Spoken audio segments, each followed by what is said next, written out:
Hello students, welcome to sentence online classes. Students, we are working from home. Student, last class में हमने potentiometer के बारे में जाना था कि पोटेंशियोमीटर क्या होता है और इसका प्रिंसिपल क्या होता है। कुछ कंसेप्ट को भी हमने सीखा था पोटेंशियल डिफरेंस के रिगार्डिंग। नाउ स्टूडेंट्स, हम पोटेंशियोमीटर का फर्स्ट यूज पढ़ेंगे जिसमें हमें फाइंड करना है terminal potential of a cell using potentiometer. Students, ये हमने पोटेंशियोमीटर ले रखा है जो जनरली हम कितनी लेंथ का यूज करते हैं इसमें, वायर 4 मीटर लेंथ का। ओके बेटा, तो ये हमने पोटेंशियोमीटर लिया। यहाँ पे आपको पता है एक हम की यूज करते थे, इसके बाद एक वेरिएबल रजिस्टर होता था सर्किट में करंट को वेरी करने के लिए। यहाँ पे बेटा हम एक ड्राइवर सेल यूज करते हैं। ये क्या है? Driver cell. ओके, जो एक्चुअल में कैसा सेल होता है? चार्जेबल, जिसको हम क्या बोलते हैं? सेकेंडरी सेल कहते हैं। इसका बेटा ईएमएफ है ई। आपको मैंने बताया था जहां पर ड्राइवर सेल का पॉजिटिव होता है उस एंड को बेटा हम क्या नाम देते थे? जीरो एंड बोलते थे। तो एक्चुअल में ये जो पॉइंट दिख रहा है मुझे, ये वाला पॉइंट, ये क्या है बेटा? जीरो एंड है।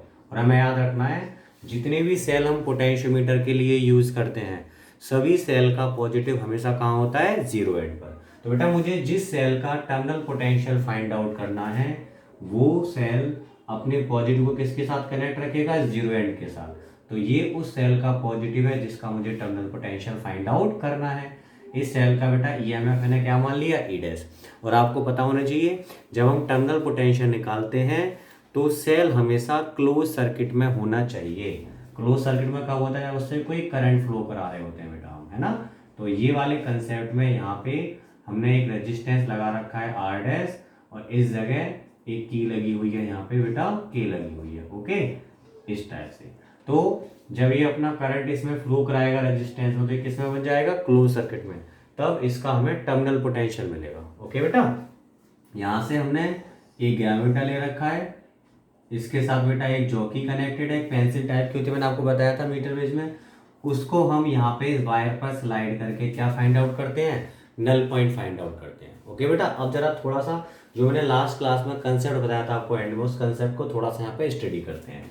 सोचो अगर ये जो वायर है ये बिल्कुल बहुत पास में हो, माना इतनी सी जगह में, छोटा सा लेंथ है तो आपने पढ़ा था ड्रॉप लेंथ जितनी ज़्यादा उतना ही ड्रॉप ज़्यादा। मैंने मान लिया भाई ऊपर वोल्टेज थे 5 वोल्ट, इस छोटे से ड्रॉप में कितना है? 1 वोल्ट है। तो ऊपर देखो 5 वोल्ट है, छोटा सा ड्रॉप कितना है? 1 वोल्ट है। तो करंट कहाँ जाएगा? High to low. तो 5 और 1 में कितना ऊपर एक्स्ट्रा है? 4 एक्स्ट्रा है, क्योंकि 5 से 1 तो यही खत्म हो जाएगा। तो 4 की वजह से करंट कहाँ आएगा? ऊपर से नीचे ऐसे आएगा करंट, यहाँ आएगा, यहाँ से घूमकर ऐसे निकल के जाएगा गैलोमीटर से। तो कहाँ जा रहा है करंट? गैलोमीटर से ऊपर। अब मैंने थोड़ा और लेंथ बढ़ाई, मान लिया मैं इसको यहाँ पे ले आया, सपोज करो 2 वोल्ट हो गया। तो अब कितना वोल्टेज होगा ऊपर एक्स्ट्रा? 3। तो 3 वोल्ट की वजह से करंट फ्लो होगा। पहले 4 से हो रहा था तो करंट थोड़ा सा कम हो जाएगा, है ना। वही अपना ऐसा क्या, भाई पहले ऐसा था डिफ्लेक्शन, अब कुछ कम हुआ। तो ऐसे करते करते मैं जैसे ही यहाँ पे 5 वोल्ट पे पहुंचूंगा, मान लिया यहाँ से यहाँ तक 5 वोल्ट का ड्रॉप हो रहा है, ऊपर 5 नीचे 5, तो हमें क्या मिल जाएगा बेटा? बीच में नल पॉइंट मिल जाएगा। इट मीन डिफ्लेक्शन क्या हो गया? 0। अगर मैं नल पॉइंट से और आगे जाता तो बेटा अब यहाँ पे वोल्टेज बढ़ गया, यहाँ पे हो गया मान लिया 6 वोल्ट, ऊपर है 5 वोल्ट, तो नीचे कितना एक्स्ट्रा है? 1 वोल्ट।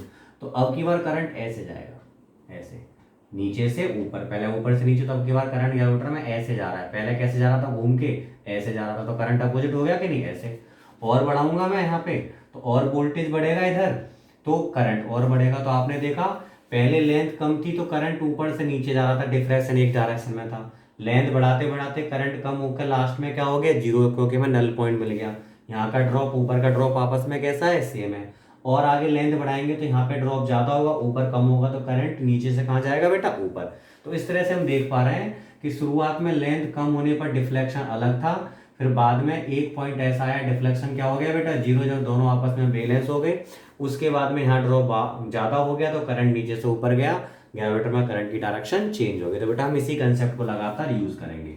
तो मैंने माना इस गैल्वेनोमीटर के लिए नल पॉइंट बेटा हमें कहाँ मिल रहा है? एन पॉइंट पर। तो एन पॉइंट पर नल पॉइंट मिलने का मतलब बेटा ये है कि ऊपर वाले सेल का जो टर्मिनल पोटेंशियल है ए से लेकर एन तक जो ड्रॉप हुआ है वोल्टेज का, उसके साथ बैलेंस हो गया, उसके बराबर हो गया, जिसकी वजह से करंट ऊपर से नीचे नहीं जा पा रहा और नीचे से करंट ऊपर नहीं जा पा रहा। बेटा ये वाली जो सेल है जो मैंने ई डैश यूज किया है ये होता है बेटा प्राइमरी सेल। प्राइमरी सेल का मतलब है कि ये रिचार्जेबल नहीं होता, ये वाला सेल रिचार्जेबल होता है। तो हमें एक चीज सीखने को मिली कि नल पॉइंट पर ड्राइवर सेल वाले सर्किट से ऊपर प्राइमरी वाले में करंट नहीं जाएगा, ऊपर प्राइमरी वाले से ड्राइवर वाले में करंट नहीं आएगा, लेकिन ये अपने अपने सर्किट में करंट जरूर फ्लो कराएंगे। इसके सर्किट में अपना करंट जाता रहेगा, मैंने मान लिया भाई कितना करंट दिया इसने आई करंट, तो इसके सर्किट में लगातार बेटा कितना करंट घूमता रहेगा आई। इसने माना कितना करंट दिया आई डैश, तो आई डैश करंट बेटा इसके सर्किट में अपना घूमता रहेगा। तो टर्मिनल पोटेंशियल क्या होगा इसके लिए, ये होगा टर्मिनल पोटेंशियल जो वोल्टेज कहाँ पे खर्च हो रहा होता है हमेशा बाहर वाले रेजिस्टेंस में आर डैश में। तो इस टर्मिनल पोटेंशियल को मुझे फाइंड आउट करना है इस बी को। तो ये बी एक्चुअल में किससे बैलेंस हो रहा है, 1 से लेकर n तक के ड्रॉप से। तो बेटा मुझे यही फाइंड आउट करना है। तो सबसे पहले मैंने माना कि भाई नल पॉइंट हमें कितने किस पे मिल रहा है, n पे मिल रहा है, और हमने AB जो वायर है वो किसका है, एलॉय वायर है, जिसकी लेंथ हमने कितनी मान ली, कैपिटल N। तो पहले हमने माना let AB is an alloy wire. Alloy wire मैंने इसमें एग्जांपल में ले लिया यूरेका of capital L length for which null point is obtained at n such that a से लेकर बेटा n की जो लेंथ है मैंने क्या मान ली, स्मॉल l। नाउ जो करंट होगा पोटेंशियोमीटर वायर में, करंट इन पोटेंशियोमीटर वायर, तो बेटा वो करंट कितना होगा, I इक्वल टू, हम जानते हैं करंट होता है total voltage means EMF upon total resistance. बेटा टोटल रेजिस्टेंस यहाँ पे कौन कौन सा है, एक तो ये वाला रेजिस्टेंस जो आर हमने लगा रखा है सर्किट में, एक कौन था, ए से लेकर बी तक वायर का resistance, resistance of A B means A से लेकर बी तक जो एलॉय वायर है उसका रेजिस्टेंस। तो बेटा इस तरह से मुझे इस सर्किट में करंट मिल गया, क्योंकि हमें पता है ऊपर नीचे वाले सर्किट का आपस में कोई लिंक नहीं है। Now voltage drop in wire, voltage drop in wire, तो बेटा पूरे वायर में वोल्टेज ड्रॉप कितना होगा, हम जानते हैं वोल्टेज ड्रॉप होता है V equal to I R. तो ये कौन सा ड्रॉप है जो कहाँ पे हो रहा है, पूरे वायर ए बी में, तो voltage in A B equal to current in resistance of A B. तो करंट कितना है बेटा, E upon capital R plus resistance of A B into में क्या हो जाएगा बेटा, resistance of wire A B. Okay बेटा यहाँ तक क्लियर हुआ। इसके बाद हमें यहाँ तक voltage drop A to B मिल चुका है। ओके बेटा, now pause the video and note it down. अब बेटा इसके बाद आगे की हम कंसेप्ट करते हैं। इसके आगे की कंसेप्ट कहते हैं बेटा, समझाने के लिए 5 वोल्ट वगैरह यूज करते हैं ना, समझ जाना उसे। अब इसके आगे की कंसेप्ट है कि मुझे बेटा ये तो मिल चुका है कि वोल्टेज ड्रॉप कितना हुआ पूरे वायर में। Now potential gradient, potential gradient, तो बेटा पोटेंशियल ग्रेडियंट क्या बताता है, voltage drop per unit length.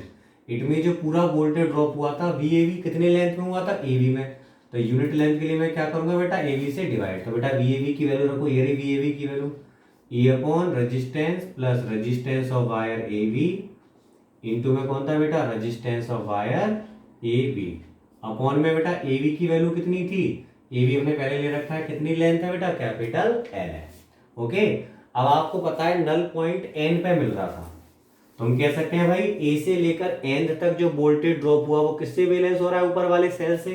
तो हम कह सकते हैं as null point is at capital N, so terminal potential of primary cell.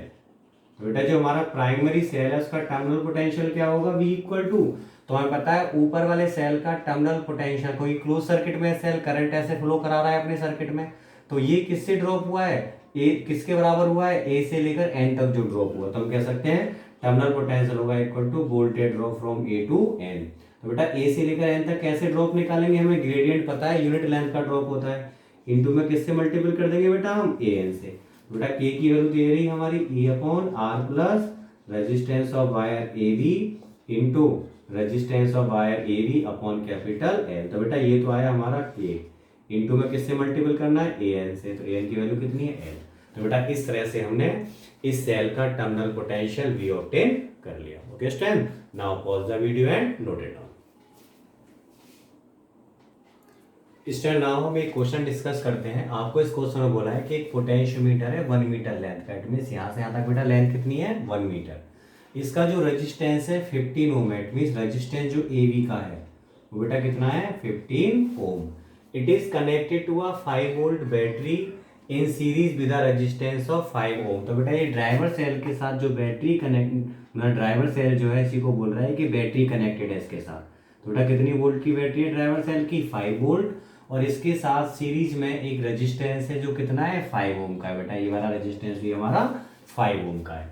अब इसने पूछा है कि जो प्राइमरी सेल है इसका आप ईएमएफ फाइंड आउट करो कि बेटा इस प्राइमरी सेल का ईएमएफ क्या होगा अगर इसके लिए बैलेंस लेंथ जो है कहाँ पे आ रही है, 60 सेंटीमीटर पर। तो आपको पता है बैलेंस लेंथ 60 पे आने का मतलब क्या है कि प्राइमरी सेल का जो ईएमएफ है, देखो इसके साथ कोई रेजिस्टेंस तो अपना है नहीं, तो कैसे सर्किट में ये ओपन में तो ईएमएफ देगा। तो यहाँ पे ये मतलब हुआ कि जो प्राइमरी सेल का ईएमएफ है वो इस वायर पर कितनी लेंथ पे ड्रॉप हो रहा है, 60 पर, इट मींस ए से लेकर एन तक ड्रॉप हुआ है। तो हम कह सकते हैं कि पक्का प्राइमरी सेल का ईएमएफ किसके बराबर होगा, जो वोल्टेज ए और एन के बीच ड्रॉप हुआ है, बेटा वही हमको फाइंड आउट करना है। तो आपने जैसे डेरिवेशन किया था अभी उसी तरह करते हैं। तो पहला हमारा टारगेट है कि पोटेंशियोमीटर में कितना करंट होगा, करंट इन पोटेंशियोमीटर। पोटेंशियोमीटर वो कब होता है बेटा, करंट ऐसा कब निकाल पाते हैं, हमेशा एट नल पॉइंट, क्योंकि नल पॉइंट पर पोटेंशियोमीटर ऊपर करंट नहीं भेजेगा, ये करंट नीचे नहीं भेजेगा, है ना। तो करंट का फॉर्मूला होता था I equal to EMF of driver cell, क्योंकि पोटेंशियोमीटर में कौन करंट भेज रहा होता है, ड्राइवर सेल, अपॉन रेजिस्टेंस जो सीरीज में कनेक्टेड है, इसको बेटा मैं आर बोल रहा हूँ, plus resistance of wire A B. तो ड्राइवर सेल का ईएमएफ 5 दे रखा था आपको, रेजिस्टेंस जो आर है जो सीरीज में कनेक्टेड है वो 5, और वायर ए वी का रेजिस्टेंस बेटा 15 है। तो ये निकल कर आएगा हमारा 1/4 एम्पियर। सो अब मैं बोलूँ, बताओ भाई ए से लेकर बी तक कितना ड्रॉप हुआ। तो आप जानते हैं B equal to I R होता है, I into resistance of A V, I की value 1/4 into resistance A V बेटा कितना है, 15। तो ये हमारा आया फाइनली 15/4 वोल्ट। इतना ड्रॉप पूरे वायर में हुआ है। हमको तो पोटेंशियल ग्रेडियंट निकालना है। So potential gradient, potential gradient के equal to voltage drop per unit length V A V upon A V. अभी आपको डेरिवेशन में समझाया था ये। तो वी ए वी बेटा कितना है, 15/4, ए वी की लेंथ कितनी है बेटा, 100 सेंटीमीटर। तो ये आ जाएगा आपका, यहाँ पे चाहो तो 5 से मल्टीपल कर दो, ऐसे छोड़ दें, चलो 5 से मल्टीपल कर दे रहे हैं, 5 3 जा, नीचे 5 से 20, 4 जा 80, तो 3/80 वोल्ट पर सेंटीमीटर। तो बेटा हमको यहाँ तक पोटेंशियल ग्रेडियंट मिल गया। Now pause the video and note it down. इसके बाद बेटा आपको पता है नल पॉइंट यहाँ पे हमारा इस लेंथ पर है, तो हम कह सकते हैं as null point is at N such that, जो ए से लेकर एन तक की लेंथ बेटा कितनी दी है क्वेश्चन में हमें, 60 सेंटीमीटर। सो हम कह सकते हैं ईएमएफ ऑफ प्राइमरी सेल। तो बेटा प्राइमरी सेल का ईएमएफ इक्वल टू क्या होगा, जो वोल्टेज ए से लेकर एन तक ड्रॉप हुआ है, यूनिट लेंथ में के है, तो ए एन लेंथ के लिए क्या करेंगे बेटा, के इंटू ए एन।